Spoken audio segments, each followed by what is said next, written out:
Estamos aquí gestionando la batería que se me está medio acabando, intentando a ver si la cargo. Y por eso no puedo grabar todo lo que me gustaría hasta que no se nos cargue la batería. Estamos ahora ya en el proceso de poner la culata, que eso no tiene mayor truco, simplemente es presentarla. metemos la cadena de distribución bien por su agujerito, despacito, se presenta y como tiene los, ¿cómo se llaman esos? Las guías. Las guías puestas, pues facilito, ya está ahí encajado perfectamente. Sí, decir que hemos puesto el punto muerto superior del cilindro que vamos a montar. Ah, es verdad, es verdad que Que eso lleva la marca famosa de la F. Era una F, ¿no? Una F. Vale, hemos puesto aquí por el visor, hemos visto que la rayita, la flecha estuviese con la F, que eso es punto muerto superior en fase de compresión. Te lo enseño si quieres, que se vea bien ahí, con la luz. Si lo veis, a ver si lo cogiese la cámara, estaría estupendo. Sí, sería alinear la sí, mira, marca. mira, ahí está, se ve perfectamente aquí la marca. Ahí está. Está un poco movido, pero bueno, eso No, está ahí, perfecto, cuando montemos sí, la ahí cadena está y la tal F. siempre se nos va a mover un poco, pero bueno. ¿Veis? Está alineada la F con la tal, entonces ya sabemos que está en punto muerto. Yo, fíjate, una pregunta que te voy a hacer, Pierre. Yo sé que la marca en la que tienes que alinearlo te vale tanto para para fase de compresión como para fase de cruce de válvulas. ¿Cómo sabes, además de alineando la marca, que estás en cruce de válvulas o estás en fase de compresión? A ver, el cruce antiguamente, como no se marcaban tanto los motores y tal, los viejos mecánicos lo que hacían era sacar la bujía, metían un papel. Sí, eso es lo que a mí me contó mi profe en su día, o un ¿cómo se llama esto? Algo que haga algo de cierre, ¿no? Ajá. Entonces hacemos girar el motor y en cuanto comprime, nos lo escupe. Entonces digo, esa es la fase. Vale, ahí estaríamos en compresión. Ahí, claro, vale. ahí paramos, entonces lo típico, destornillador largo, lo metemos hasta el pistón con mucho cuidado, giramos el motor y notamos como sube, llega un momento que se queda quieto y empieza que quiera bajar, pues ahí es donde paramos.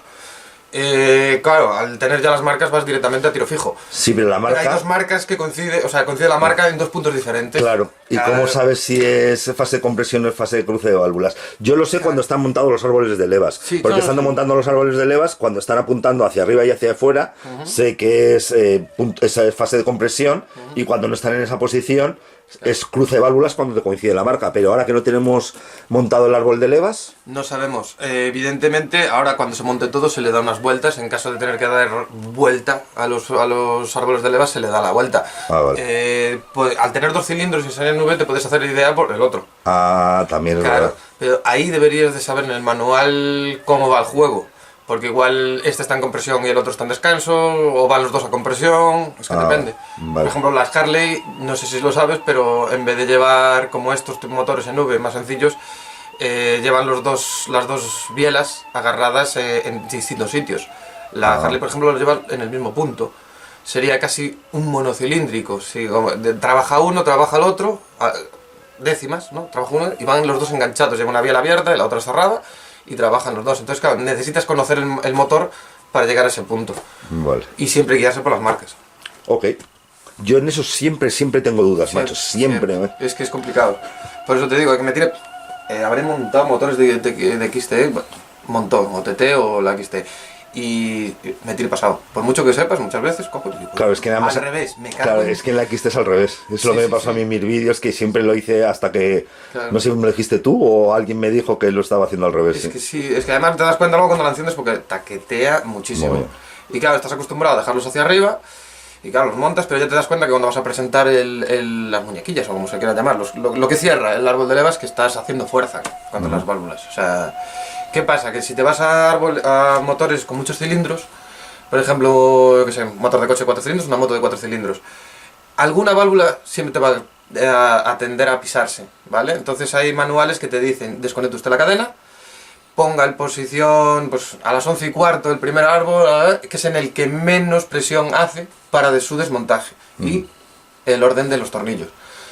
A otros no, hay otros que por la forma que tiene el motor o por el cruce de válvulas hay una posición que no aprieta ninguna válvula, mucho más fácil. Pero por eso siempre el manual. O sea, antes de abrir nada, primero ver el manual. Si hay alguien friki en internet que te lo haya hecho y lo ves en un vídeo, por lo menos tener idea de lo que te vas a encontrar, para no cometer errores, porque muchas veces al desmontar mal lo que se consigue son, en estas zonas donde patina, donde pasa el árbol de levas aquí, se hacen unos pequeños rebalvos que luego nos desgastarían el árbol de levas y nos podrían dañar el motor. Simplemente por no soltarlo parejo toda la vez y que se nos vaya un poco de lado, claro, se nos clava en el aluminio, el árbol de levas siempre es mucho más duro que la culata y estropeamos ahí el... Hay que tener mucho cuidado con eso. Ok, fenomenal. Seguimos con las recomendaciones de Pierre sobre cosas que tenemos que tener muy en cuenta para hacer un montaje correcto. Bien. Estábamos con lo del tema de los tornillos de la culata, ¿no? Sí, vienen muchos manuales que cuando se monten los tornillos, las culatas y tal, se engrase tanto la rosca como la parte superior e inferior de la tuerca, que es realmente donde nos pisa. ¿Por qué? Porque cuando damos el apriete y si está en seco, por decirlo de alguna manera, nos puede dar un apriete erróneo. Un apriete erróneo porque llegaría a saltarnos la dinamométrica antes de realmente ser esa presión. Entonces, engrasando las superficies, conseguimos que la medida sea la correcta. Eso por un lado. Y utilizar, pues ya os digo, el aceite del motor, si lo dice el fabricante, y si no, molicote o grasa de cobre, que es lo mejor. No es ácida para nada, esto luego el motor en el primer cambio de aceite se lo lleva y no estropea el motor para nada. Y es muy recomendable, vamos, porque es que si no podemos conseguir un apriete malo y estropear el motor con, bueno, la Honda en este caso, por una tontería, vamos. Y me comentabas, Pierre, que la parte de donde va asentado la parte de abajo del tornillo tiene que estar limpio, ¿no? Lo siguiente me decías, ¿no? Claro, los pozos digamos, donde enrosca el tornillo, Ajá. al no saber si tienen salida por la parte inferior, si nos queda líquido, anticongelante, grasa, aceite, lo que sea, al coger presión el tornillo y no ser compresible, ¿no? Compresible, ¿no? Sí. Compresible líquido, pues nos puede llegar a reventar el bloque, que no es la primera vez que pasa. Y por eso sopletear bien siempre todo, para que esté lo más limpio posible, para eso mismo. A ver, luego me dice, no, claro, si luego lo limpio y lo dejo seco, ¿cómo me dices tú luego que le eche aceite y grasa? Se trata de impregnar el tornillo un poco. Date cuenta que puede haber una cantidad de líquido dentro. Si el tornillo tiene que llegar hacia abajo y va a tener que apretar ese líquido, la podemos preparar muy mal. Ajá. A ver, normalmente los tornillos suelen ser pasantes, pero no siempre. Sobre todo en los motores nuevos de coche sí que no tienen salida ninguno. Entonces, claro, no podemos llegar a estropear o rajar el bloque.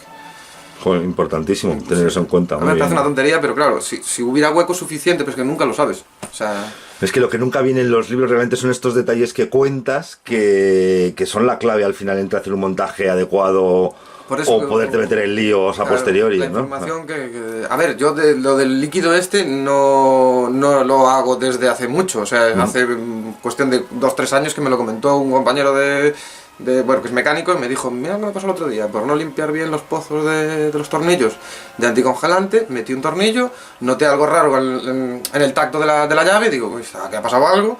Bloque roto.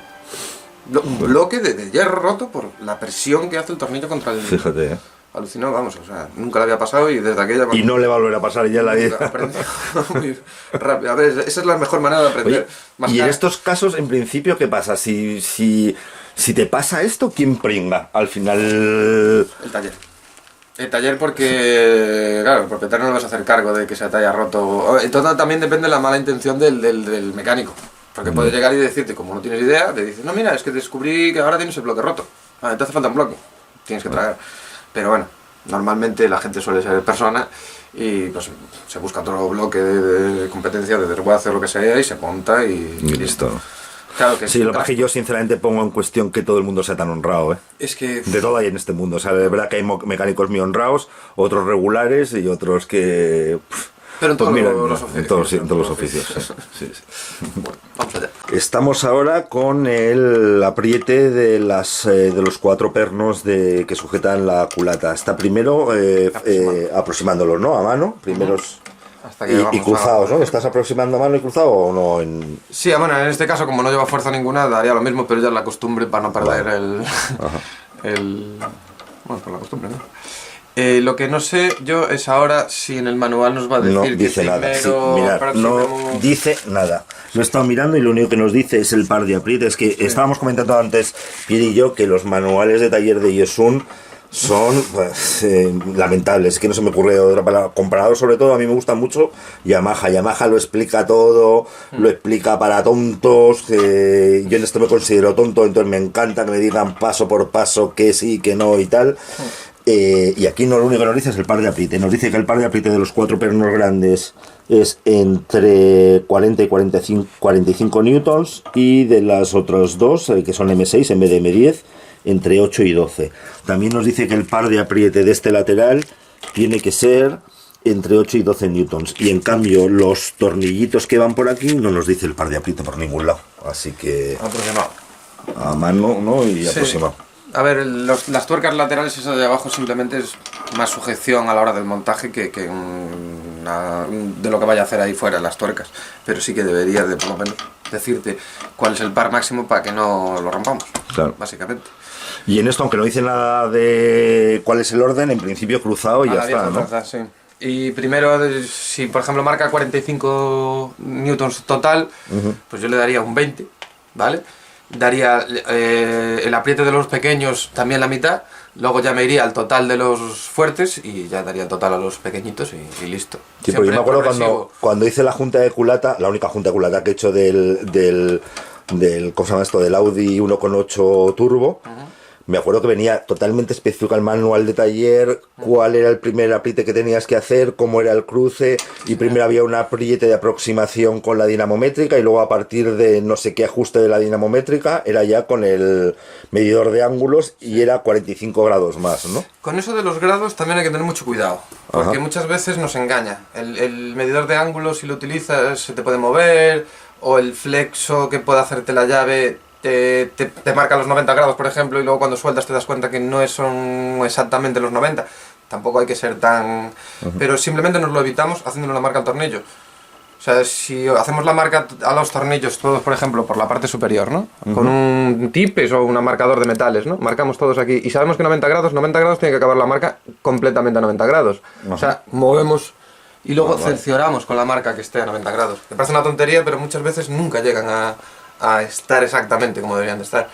Y recordar que 90 grados es un cuarto de vuelta, no es media vuelta. Ya. Que yo alguna vez he tenido problemas con eso. Por muchas matemáticas que sepa, te empeñas en una cosa, y yo siempre tengo en la mente, me empeño que 90 grados es media vuelta, y no, 90 grados es un cuarto de vuelta. No la caguemos con eso que... Y claro, no es tanto igual esos 90 grados exactos como que todos los tornillos queden con esos 90 grados. Porque si al final al cabo tú utilizas una aguja de estas de medición de grados y está un poquito mal, y realmente lo usas bien y no le das los 90, le estás dando 85, pero le das los 85 a todos, quedan todos igual. Y el trabajo puede quedar bien hecho, ¿sabes? El problema es cuando uno queda 90, el otro queda 92, el otro queda 85, ese es el problema. Claro, que no queda bien... Porque el débil es donde está ahí, donde puede estar la futura No, fuga, ¿no? Sí, no la fuga, sino que los metales ya no hinchan por todo, no dilatan de la misma manera por igual, y entonces ahí sí que puede haber fugas, puede haber problemas. Ajá.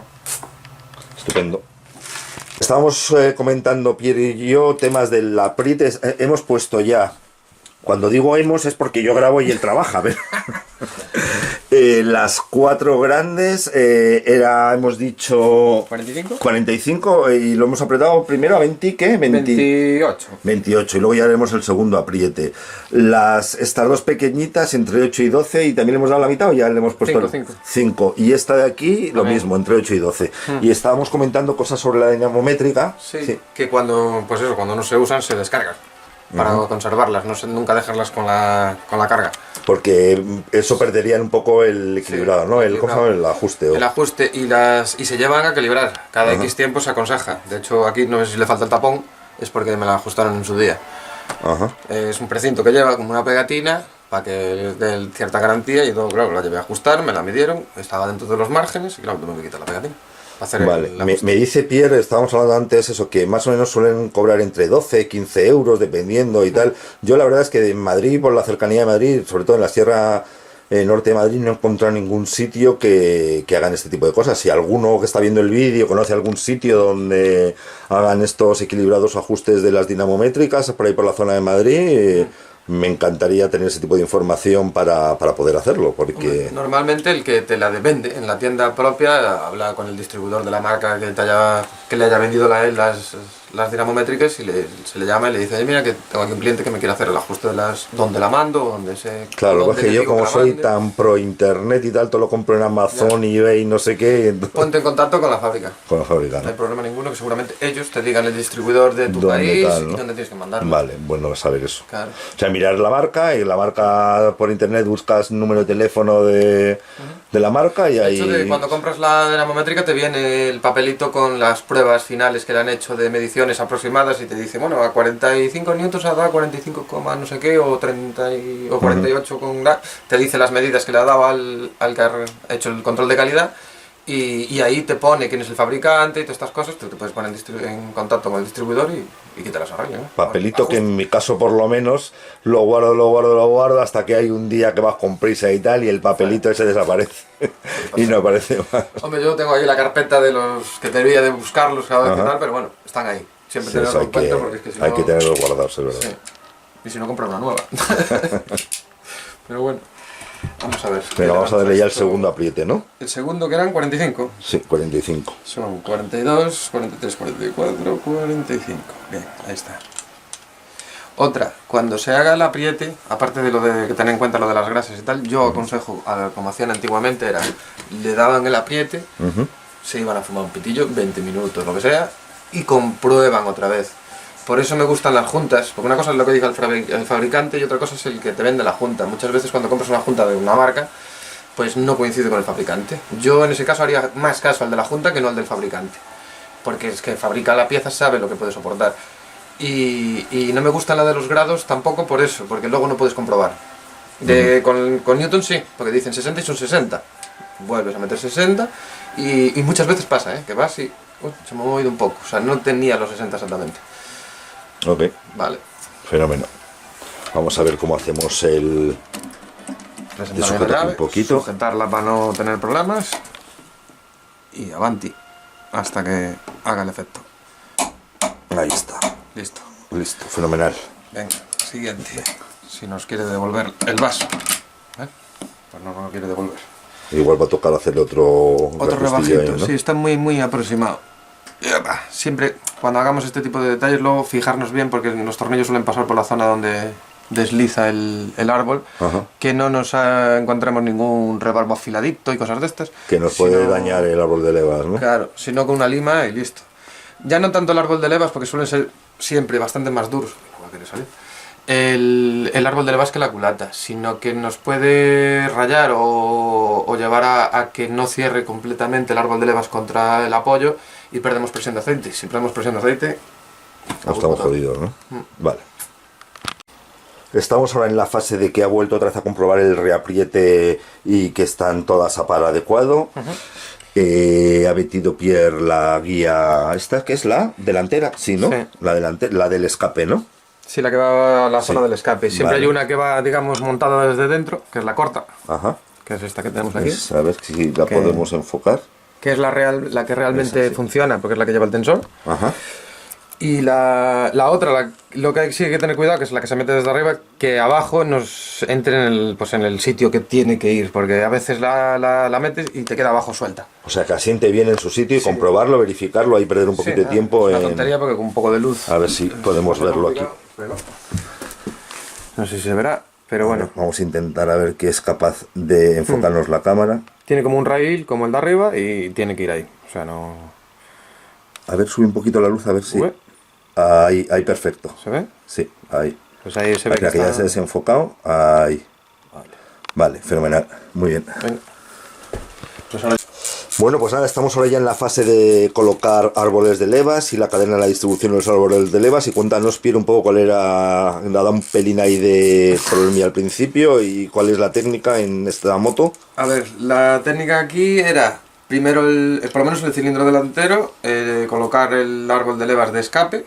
El que está Primero pasando el de escape, por la ajá. zona de escape, y después presentar el de la admisión. Las marcas... Vamos a ver las Ahí marcas. está. Voy a darle luz para que se vean bien. Las marcas aquí en este caso sería la F, que nos coincide también con la marquita esa ahí en el F. En el horizontal En el horizontal del plano Ajá, de la culata. de la culata. Y en el trasero sería el 3, la marca del número 3 con la flechita, totalmente en vertical. Totalmente en vertical. Bien. Y el truco está que tiene que haber 16 pines entre las dos flechas, entre las dos de la parte de arriba. Vale, eso es súper importante, ¿no? 16 pines entre el 1 y la flecha del... Eso lo de los pines es básicamente para que quede la flojedad en esta zona, para que el tensor cumpla su función, y si nos queda aquí distinta medición, pues claro, el tensor no va a cumplir su función y nos va a quedar aquí demasiada holgura. Y luego la colocación de los árboles de levas en el cilindro trasero es justo al contrario, ¿no? Sí, es lo que hemos leído ahí en el... En el manual, sí. En el manual dice que ahí tendrías que presentar primero el de admisión y después el de escape. Fenomenal. Y 12 newtons. Y ahora estamos eso, con el par de apriete del housing del... ¿Cómo se llama en español esto? Las tapas de los árboles de leva, ¿no? Vale, pues los 6 tornillos a 12 newtons Sí, de par de apriete. Una aproximación así a mano y luego le metemos ya la máquina en cruzado para... Me han cruzado, fenomenal.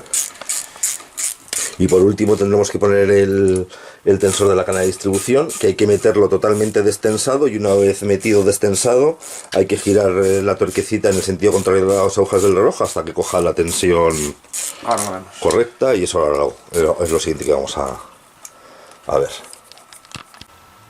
Entonces me decías, Pierre, que cuando son 3... O sea, cuando son 3, como las culatas de los coches, a la hora de aflojar siempre es de afuera hacia adentro, en espiral o en cruz, depende de la manía de cada uno, y a la hora de apretar es de dentro a fuera.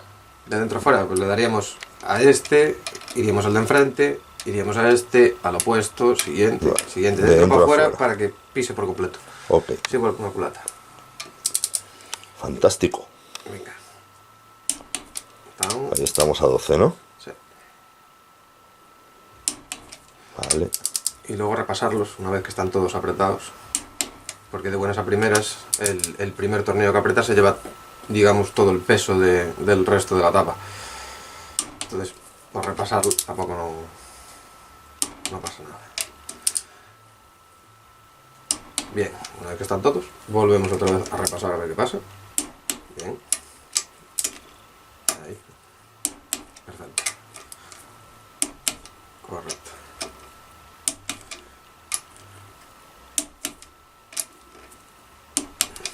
Listo. Listo, pues fenomenal. De maravilla.